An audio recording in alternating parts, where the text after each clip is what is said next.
이번 주 단짠 뉴스 소개해줄 목서윤 아나운서 나와 있습니다. 안녕하세요. 네, 안녕하세요. 네, 항상 뉴스데스크에서 잘 보고 있습니다. 아, 고맙습니다. 네. 저도 이슈 옥타곤 통해서 좋은 모습 잘 보고 있습니다. 아유, 감사합니다. 덕담 나누는 훈훈한 분위기에서 시작해보죠. 예, 그러죠. 예, 첫 번째 뉴스 소개해 주시죠. 네, 오늘 첫 번째 이슈의 키워드는 물불 가리지 않는 사람들입니다. 물불을 가리지 않는 좀 무서운 사람들 이야기인가요? 그러니까 키워드만 봐서는 좀 무지막지한 내용일 네. 거라고 생각할 수 있는데 마음 따뜻해지는 미담 뉴스거든요.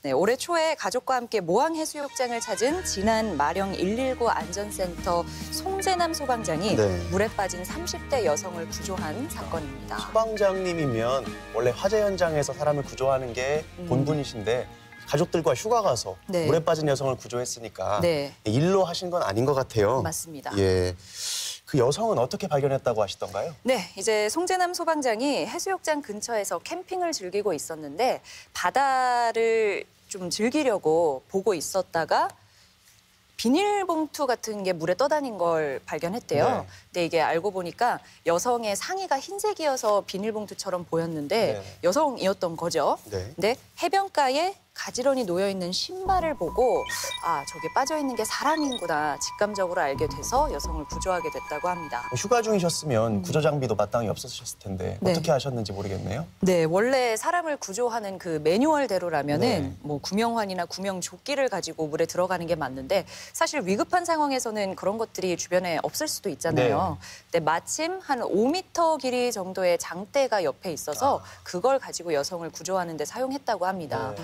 또 다행인 건 송 소방장이 수영을 잘한다고 해요. 네. 그래서 구조가 좀 더 수월했다고요. 네, 다행이네요. 네. 바위에 아까 신발이 가지런히 있었다고 하셨잖아요. 네. 그런 걸 보면 단순 사고는 아니지 않을까 이런 생각도 좀 들거든요. 예, 구조했을 당시에 여성에게서 실제로 술 냄새가 많이 났고 계속해서 뭐 다시 죽을 것이다. 계속 바다로 다시 들어갈 것이다 이런 이야기를 한 걸로 봐서는 예, 아마도 그런 모진 마음을 가지고 그렇게 한 것이 아닌가 생각이 들어요. 구해주신 소방장 입장에서는 정말 자기의 목숨을 감수하고 예. 뛰어드신 거 아닙니까? 네. 그 여성분이 그 구해주신 분의 마음을 생각해서라도 더 열심히 잘 사셨으면 하는 바람이 듭니다. 예, 맞습니다. 또 술김이라면 더더욱 안 되겠죠. 네. 예, 위촉 즉발의 상황에서 소방장이나 소방대원들의 용기로 위험을 벗어난 뭐 크고 작은 사례들은 심심치 않게 보도되고 있는데요.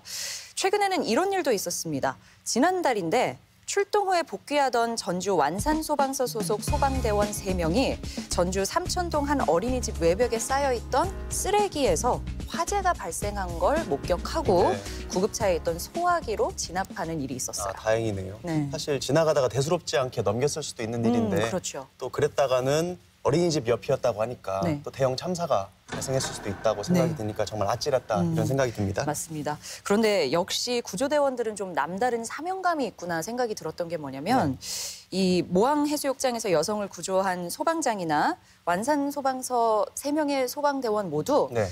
자신의 선행을 그냥 당연히 본인이 해야 할 일을 했을 뿐이다 이렇게 이야기했다고 해요. 네. 우리 중에는 사실 우리가 당연히 해야 할 일 다 못하고 사는 사람들 많은데요. 훨씬 많죠. 네, 이분들은 자기 본분에 충실한 것을 넘어서 휴가 중에서까지 사람을 구하신다고 하니까 정말 대단하다는 생각이 들고 아직 세상이 참 살만한 곳이구나 맞습니다. 이런 생각도 듭니다. 네. 네, 다음 뉴스 소개해 주시죠. 네, 두 번째 키워드는 자전거도 안 돼요입니다. 혹시 뭐 감이 좀 오시나요? 뭐도 안 되고 자전거도 안 되고 네.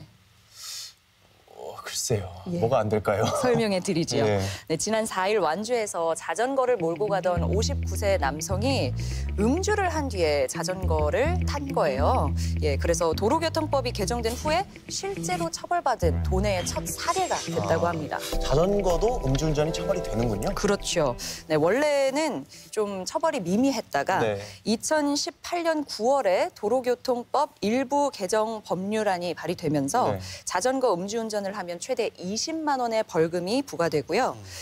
그 전에도 이제 자전거 음주운전이 법으로 금지되어 있긴 했지만 네. 이제 처벌이 좀 강화된 거죠. 예. 예. 저도 자전거를 타고 다니지만 자전거 도로에서 단속하는 분은 한 번도 못 봤거든요. 저도 못 봤어요. 그런데 어떻게 이분은 단속에 적발되셨다고 합니까? 예, 이 남성은 자전거를 몰고 좌회전을 하던 중에 직진하던 차량을 미처 발견하지 못하고 충돌했다고 해요. 그러니까 네. 사고가 있었던 네. 거죠. 네, 이 사고 신고를 받고 출동한 경찰이 술 냄새가 나는 이 남성을 좀 수상하게 여겨서 음주 측정을 했다고 합니다. 예. 혈중 알코올 농도가 높게 나왔나요? 당시 혈중 알코올 농도가 0.112%였는데요. 개정된 도로교통법에 따르면 0.05% 이상인 상태에서 자전거를 운전하면 벌금 3만 원, 그리고 음주 측정을 거부하면 범칙금 10만 원을 받게 돼 있습니다. 저 포함해서 많은 분들이 자전거도 음주운전하면 처벌된다. 이걸 모르셨을 것 같아요. 예, 이젠 이번에- 아셔야 돼요. 그러니까요. 예. 또 많은 분들이 그 처벌 필요성에 대해서 공감했기 때문에 법이 개정된 것이겠죠. 네, 맞습니다. 여론조사를 실제로 해보니까요. 19세 이상 자전거 이용자 중 8명 중 1명이 자전거 음주운전을 한 경험이 있다고 일단 대답을 했고요.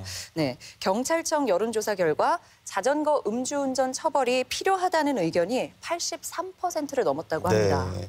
제가 듣기로는 뉴스에서는 윤창호법 시행되고 나서 네. 자동차 음주운전은 좀 많이 감소했다 이런 소식 들었거든요. 예. 그런데 자전거 음주운전 비율이 또 이렇게 높았었군요. 네, 맞습니다. 혹시 해외도 이렇게 처벌하는지 모르겠어요? 그럼요. 해외는 더 엄격합니다. 네. 해외 사례를 보면 자전거 음주운전을 했을 경우에 독일은 벌금이 약 190만 원이고요.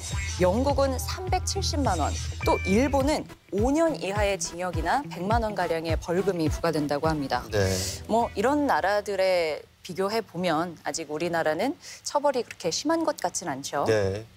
사실 이렇게 가볍게 여길 수도 있지만 괜히 큰 코 다치지 말고 예. 미리미리 주의해야 될 것 같고요. 네, 오늘 단짠 뉴스 소개해준 목사 아나운서였습니다. 네, 감사합니다. 고맙습니다.